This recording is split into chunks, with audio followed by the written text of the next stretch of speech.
بلوچستان کے شہر سوراب سے ہمارے گدروشیا پوائنٹ کے نمائندہ سراج احمد ریکی کی رپورٹ کے مطابق پبلک لائبریری حاجیکا میں گدان ادبی دیوان بلوچستان کی جانب سے ایک اہم اور خوبصورت محفل مشاعرہ کا انعقاد کیا گیا، جس میں مختلف شعبہ زندگی سے تعلق رکھنے والے افراد نے شرکت کی۔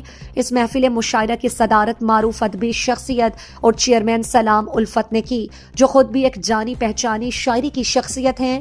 محفل کے مہمان خصوصی کے طور پر حمدیہ نعتیہ شاعر مولوی باب الحسنی مدعو تھے، جنہوں نے اپنی دلکش آواز میں حمد و نعت پیش کی۔ اعزازی مہمانوں میں بزرگ شاعر، خلقی فوک گلوکار اور ادب کے علمبردار استاد جان علی خان اور جلیل نور بھی شریک ہوئے، جنہوں نے اپنے خیالات کا اظہار کرتے ہوئے محفل کو چار چاند لگا دیے۔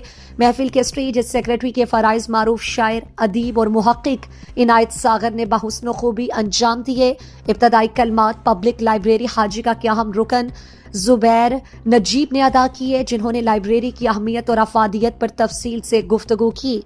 زبیر نجیب نے لائبریری کے لیے درکار کرسیوں اور کتب کی کمی کی نشاندہی کی اور کہا کہ ہم نے مختصر وقت میں سسٹم کو بحال کیا اور علم کے چراغ کو ہر گھر، ہر گلی اور ہر گلی میں اجالا کرنے کا عزم کیا۔ محفل مشاعرہ میں مختلف شعراء نے اپنے کلام سے محفل کو سجایا۔ ان شعراء میں یحییٰ بزمی، زبیر نجیب، مقبول بلوچ، مسیح بلوچ، اقبال سائر، سراج ریکی، ملک رمضان بلوچ، سنگت الیاس بلوچ، صدف بلوچستانی، زگر بلوچ، ستار ساقی، اعجاز انجم، ناصر ارشاد، جلیل نور اور دیگر اہم شعراء شامل تھے، جنہوں نے اپنی تخلیقی صلاحیتوں کا بھرپور مظاہرہ کیا۔ پبلک لائبریری کے طالب علم زکریا جعفر خان اور اویس خان نے بھی اپنے کلام سے محفل کو جلا بخشی۔ محفل کے اختتام پر مہمان خصوصی مولوی باب الحسنی اور سلام الفت نے اپنے کلام پیش کیے۔